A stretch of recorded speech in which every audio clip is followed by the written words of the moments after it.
senator representing the Federal Capital Territory. I want to also commend the minister. No,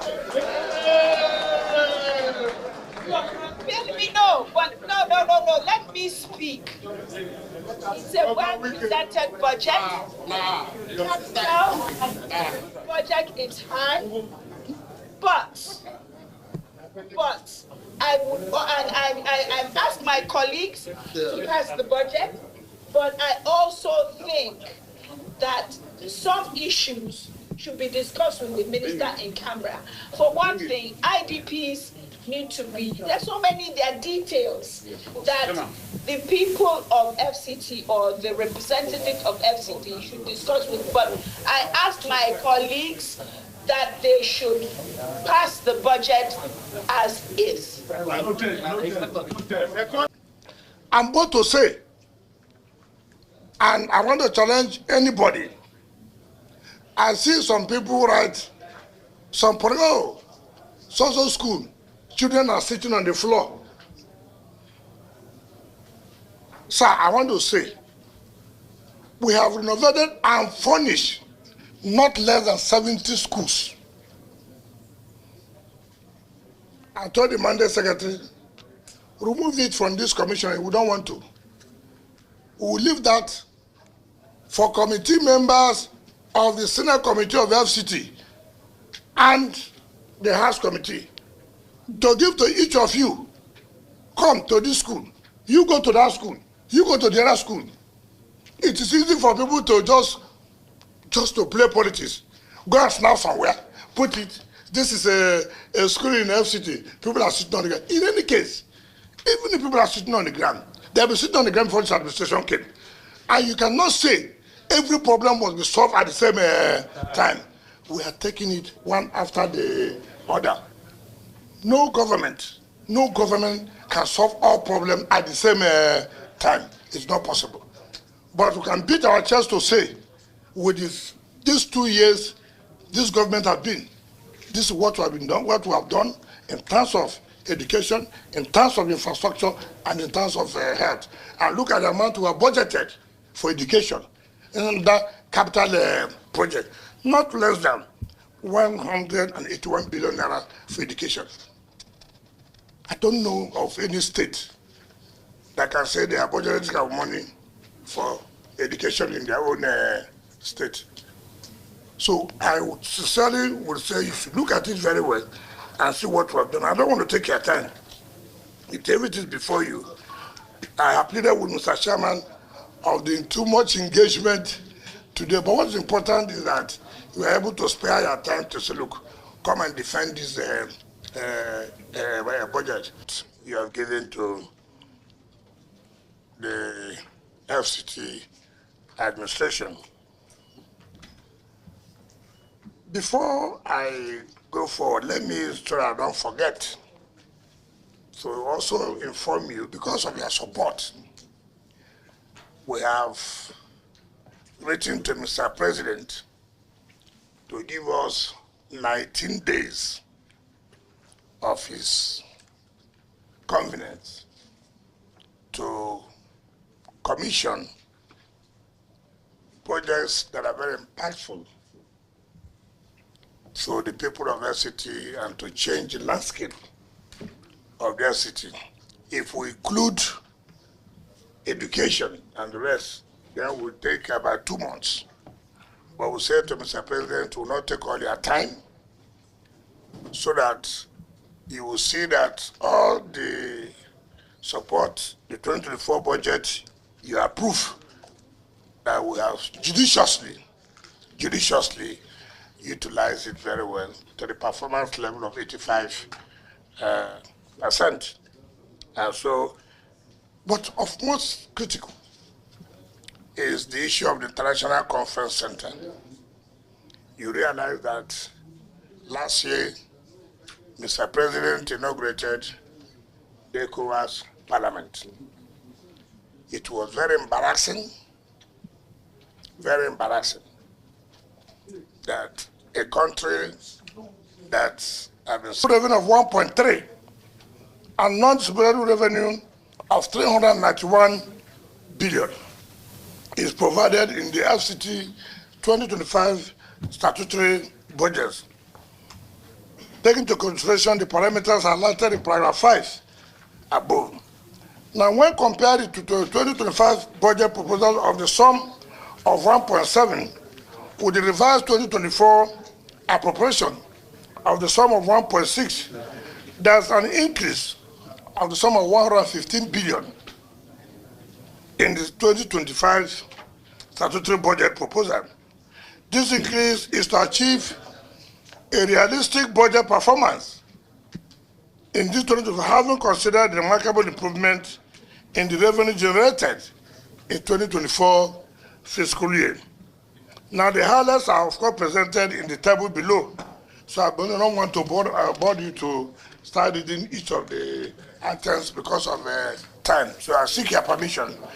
And then go. The personnel cost is 150 billion, representing only 8.43% for the personnel cost for 2025. Now, what was provided in 2024 was 140 billion. So there's a slight increase from 140 to 150 billion in terms of personnel cost. The increase is to accommodate the emolument of the appointed mandate secretaries, retired permanent secretaries, allowances, other political appointees of the administration, payment of staff, promotion, arrears. Overhead cost is 343.7 billion, which represents about 19.2%.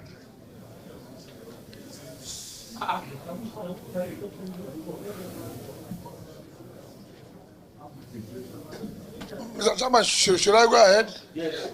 So we're saying that 343.7 billion is proposed for overhead costs in the 2025 fiscal year, as against what we provided in 2024, which was 364 billion.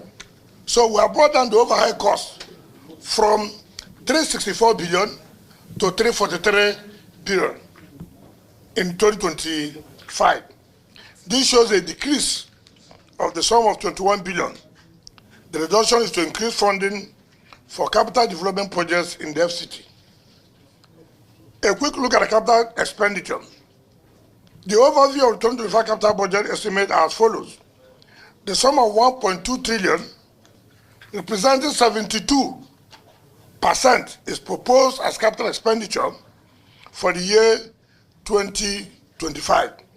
In essence, the recurrent expenditure is only about 27%, which is a record breaking in this country to provide 72% of your budget just on capital project, and then 27% for recurrent expenditure. We have tried to cut down the overhead costs.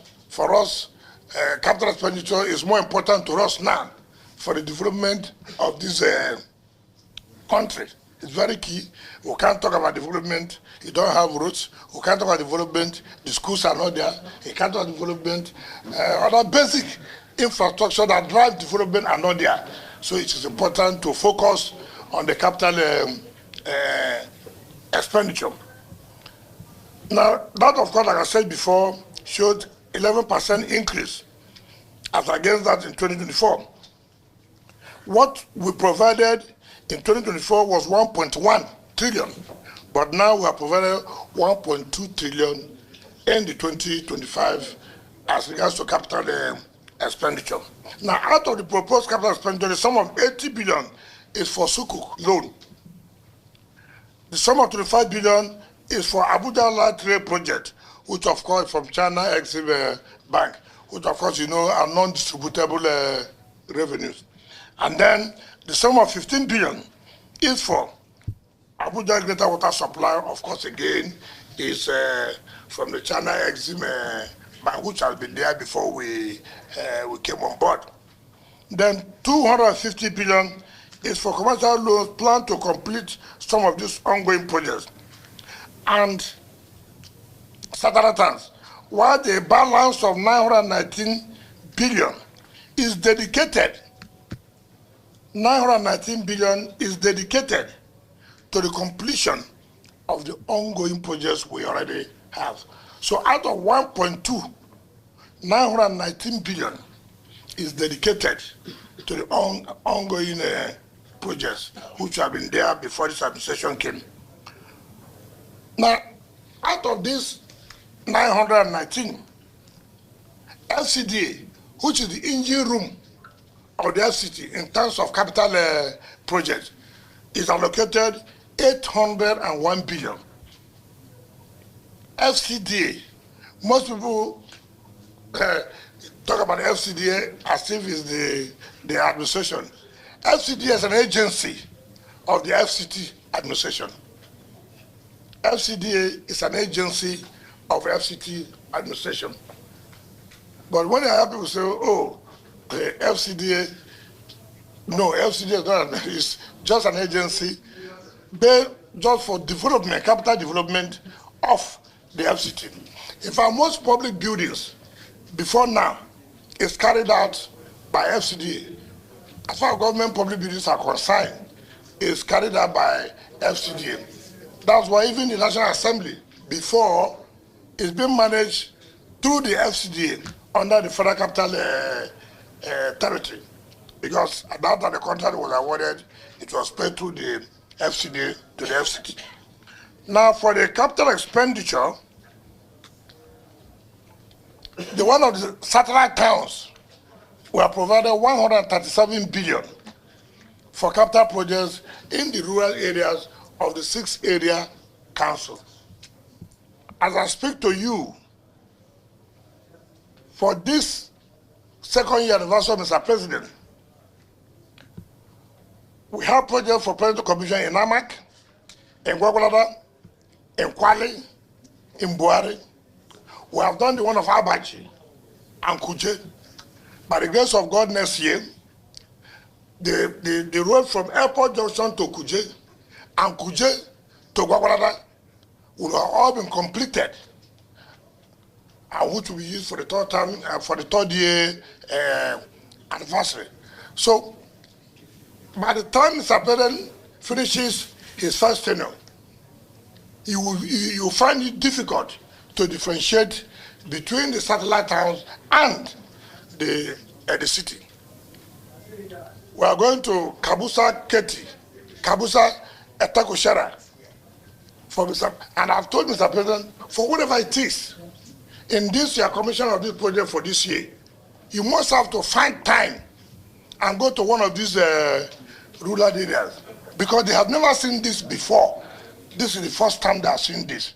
And you must have to take our time to go to one of these, whether you want to go to Gwagwalada, whether you want to go to Kwale, whether you want to go to Buhari, whether you want to go to Amak. Choose. Let the people appreciate that, yes, the Unity Home agenda is really working. While other SCAs are allocated the sum of 351 billion for their capital expenditure, now the sectoral allocations are also provided. Paragraph 15, one is infrastructure sector of roads, transportation sector. Let me say this. In order to fight this one chance and this security in the city, you agree with me that when I appeared before you one time, I said we are going to build bus terminals where we will no longer encourage you to stand on the road and say, oh, you don't even know whom the driver is. You don't even know whether the taxi or the bus is known. You just enter the vehicle, and then tomorrow we are looking for you. This time around, we have finished the Mabushi bus terminal, we have finished the Kubo bus terminal. By the grace of God, in the next 2 months, we are finished with one of the central business areas close to the Ego Square. And now, for this year, we want to build another bus terminal in Gwagwalada, build the one in Buhari, so that those who are coming from Buhari or coming from Gwagwalada will know that, look, I'm going to say that they drop their